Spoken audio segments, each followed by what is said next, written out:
10 years ago, if you wanted to build yourself a gaming PC that could play all the latest games on the highest possible setting without lagging, and would also do very good in video editing, graphics designing, and all that stuff, this PC would have been one of the best options available on the market.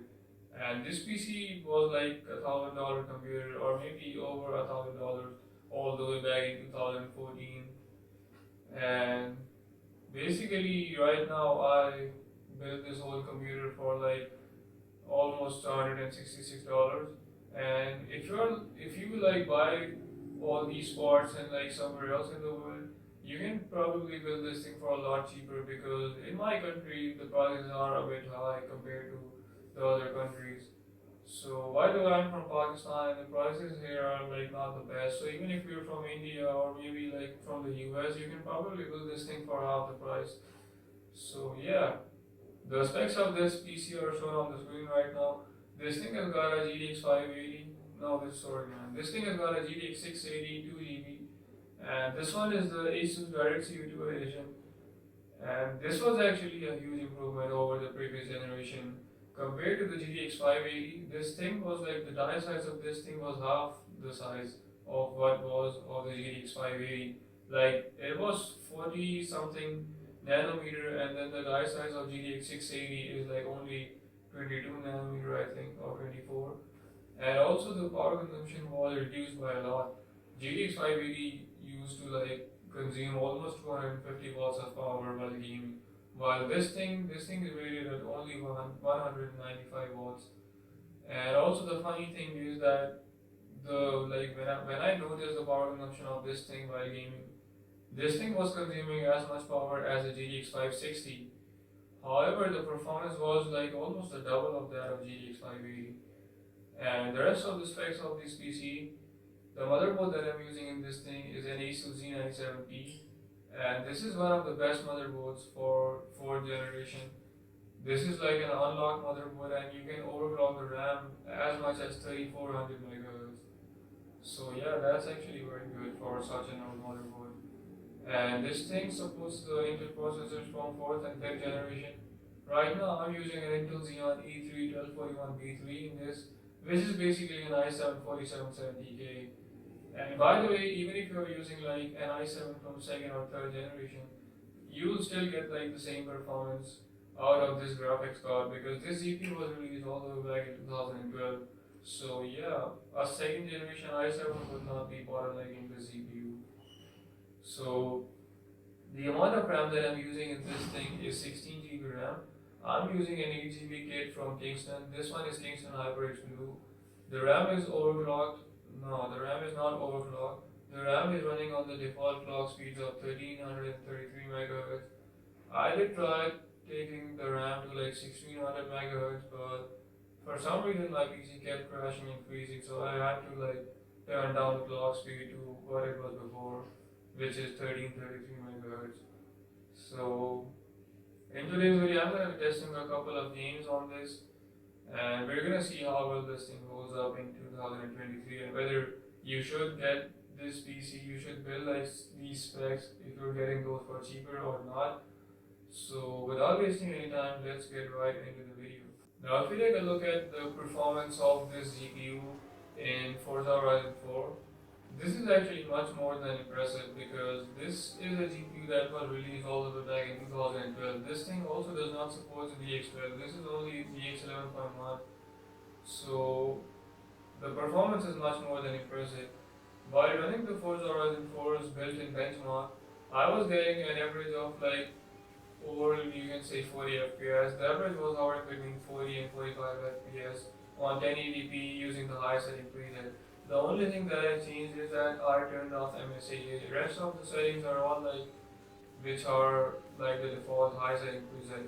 So like yeah, even on 1080p using the high settings, you can still get an average of over 40 FPS or almost a 40 FPS on Forza Horizon 4 with a minimum frame rate of 33 or 31 FPS. That was the lowest I got, 31 FPS. I never got lower than 30 FPS, 31 FPS.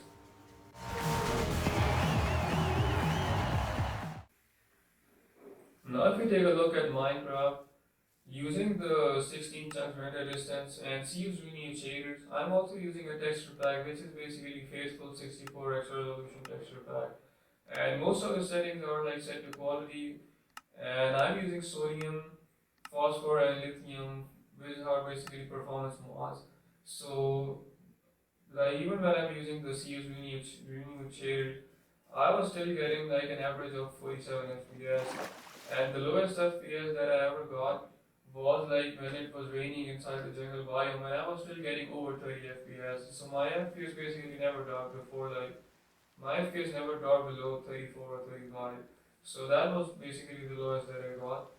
And you can expect to have an average of like 45 to 50 FPS. It is always hovering between that. And yeah, this is on 16 chunks render distance using CU's linear shaders and also using a texture pack which is 64x resolution. So that is actually very good. And by the way, if you're using Optifine instead of sodium, you might be getting lower FPS than this. So I will like show you guys all the mods that I'm using. I'm using sodium, phosphor, and lithium performance mods, and this is the performance that I'm getting while in game. And this is actually really good performance. Now, if you take a look at the World of Tanks PC client gameplay, and by the way, I'm using HD client. This is not the standard client. This is HD client. Using 1080p, and most of the settings are set to like the maximum, except a few settings which are like turned down only a bit.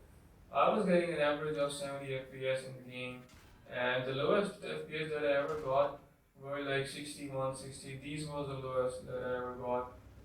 Like on average, I was getting over 70 FPS or like 70 FPS.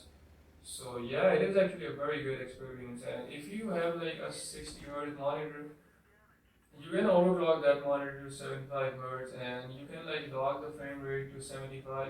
And like after turning down the settings a bit, because right now most of the stuff is set on maximum. So if you like just tweak a couple of things, you can get a steady 75 FPS gameplay, which is very good. And the graphics of this game look really good, man. Actually, this is such a masterpiece. This is a graphical masterpiece. And the thing about this game is that despite looking this good, this game still manages to run very well even on older hardware. I remember playing this game on a GTX 550 Ti, and I used to run this game on 1080p medium settings, and it still gave me like 50 FPS. So yeah, that is very good. Drive on. Bail out. This vehicle is had it. Now when taking a look at Just Cause 4, using the 1080p and most of the settings are set to high except like a few settings. The average that I was getting, like it totally depended upon the area where I was, because you see in this game there is like a lot of there are a lot of different places where you can go, and your frame rate can like vary from place to place.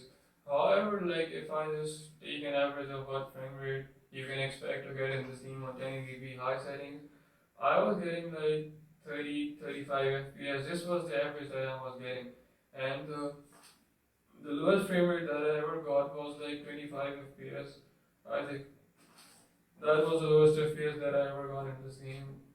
So yeah, you can expect to have a pretty decent 30 FPS experience on high settings at 1080p in Just Cause 4, which is also like completely fine. It is basically a console experience. So like for the price of this thing is actually performing very good. Like if you live in probably US or somewhere else, you can build this thing for even like I think $100, because in Pakistan this thing cost me only $166, and like you can see the performance that it is giving. So yeah, it is actually very impressive. I was very impressed from the performance that I was getting, especially in Forza Horizon 4, considering how old this thing is, and it also does not support GX12. So, and yeah, if I talk about the power consumption of this thing, the power consumption really depended upon the game which I was playing, because when I was playing Forza Horizon 4, the performance consumption never got over 120 watts or 130 watts. That was the max. Like the average power consumption on Forza Horizon 4 was only 120 watts. However, when I was playing World of Tanks, the power consumption even got to like 170 watts at max, at most. Like the average power consumption while playing that game was 160 and 165 watts. So yeah, I know it is quite a lot, but considering like this GPU from 2012 and this thing is like the successor of a GTX 580 which used to consume over 200 watts of power while getting half the performance. This is actually a very good deal for the performance you're getting. So that is it for today's video. If you like the video, please make sure to subscribe. And if you want me to make a video on something else, you can tell me in the comment section below. And by the way, if you're wondering, this is not my secondary PC. This is actually my main PC. I just built this thing a couple of weeks ago, and I really like this thing because it looks really good. I mean, and also it is giving me like really good performance. So yeah, I'll see you guys in the next video.